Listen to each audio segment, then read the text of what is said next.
we're moving backwards even though we're in first gear.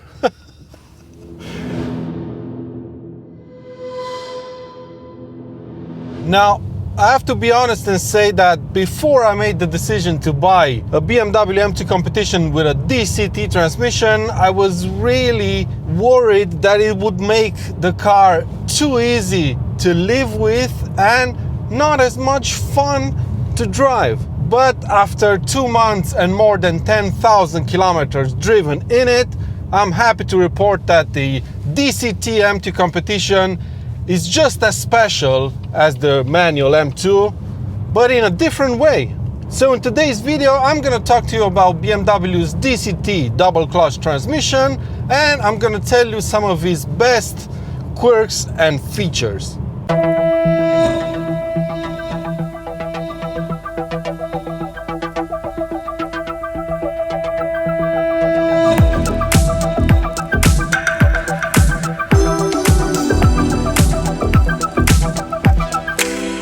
Now first, let me show you the gear lever and how it works, because this one works quite differently. So let's start up the car first.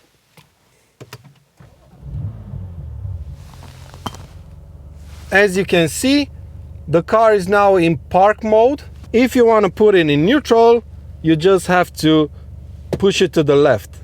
And as you can see, this has a spring mechanism and it just jumps back in the middle. And if you want to put it into drive, you just move it to the right, and now, as you can see, the car is in drive.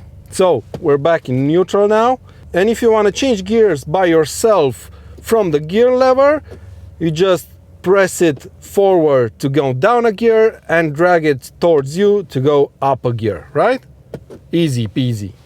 And if you want to go into reverse, you have to go to the left, hold it here, and then push it to the front. Now that you know more about this gear lever, let me tell you the first quirk of this transmission, right? So now we are in drive, as you can see here, hopefully, yeah. And if you've driven automatic cars, you probably think that if I release the brake, the car is just gonna crawl, right?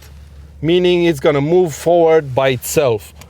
But this doesn't really happen in the M2 Competition. So I'm just releasing the brake. I'm not holding any pedals. And as you can see, the car is standing still, right? As you can see, it's not moving.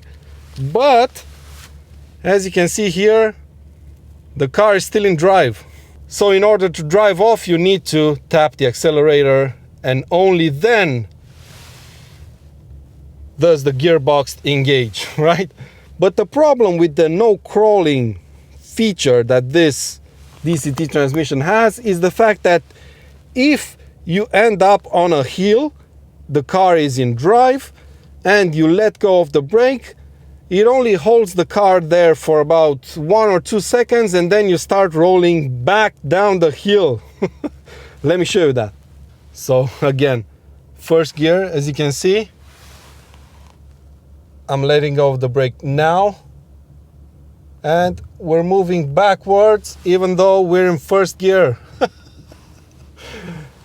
Don't worry about that. I'm not on a public road. I'm on a dirt road right now, so be very careful when you're driving this car in a city that has lots of ramps like this one, because the car is gonna roll back even though you're in gear. And no, you can't really count on the auto hold function, because DCT transmissions don't come with that function. So there you go. Now the next quirk of the DCT box in this M2 Competition that you need to know about before deciding to buy one is the fact that it's not great at low speeds. It's not as smooth as a ZF transmission, which the M5 and the next M3 and M4 have, and it takes a while to respond to your inputs when you're driving slowly around town. Even when you set everything to Sport or Sport Plus, when you're driving slowly, the gearbox is just slow to react.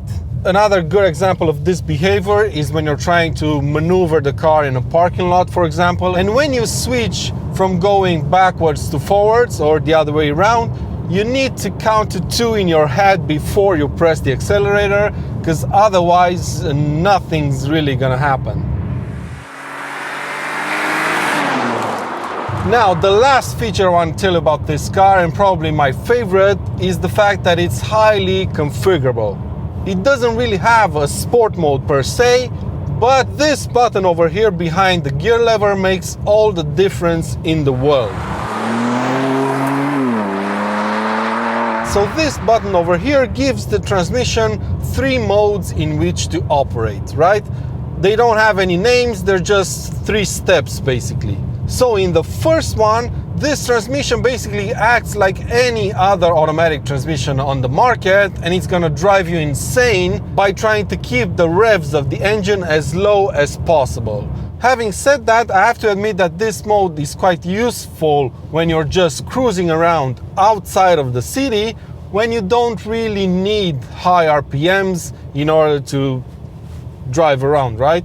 And this really helps with the fuel economy as well. And well, it just makes for a quite relaxing drive without the engine screaming at you all the time. This mode, however, is not really useful when you're driving around town. In the city, I usually use the second mode because this just lets the engine rev until about 3000 RPM, and it doesn't really allow the gearbox to do lots of pointless, if you ask me, gear changes. And finally, we have this transmission's final setting, the third one, in which it's gonna behave like any other automatic in sport mode. So basically it's gonna upshift around 5,000 or 6,000 RPM, and it's gonna downshift really aggressively to keep the engine at that RPM.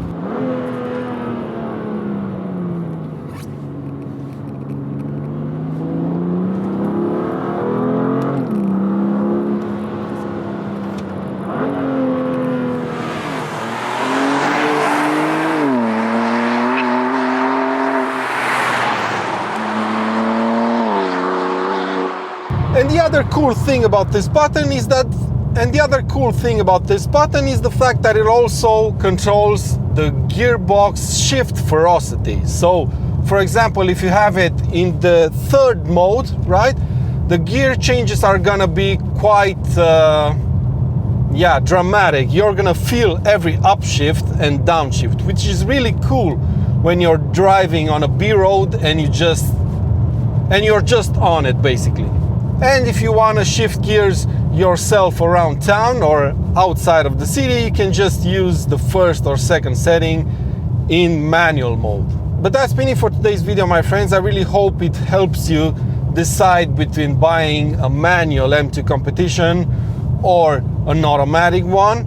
Same goes for the OG M2. But if you ask me, after owning a manual OG M2 and an automatic M2 Competition, there's no real bad choice on this car. Each of these 2 transmission options will offer you a quite special driving experience. Please make sure to leave a like if you enjoyed this video, and make sure you're subscribed for plenty more videos to come. And until next time, take good care of yourselves, and I'll see you around.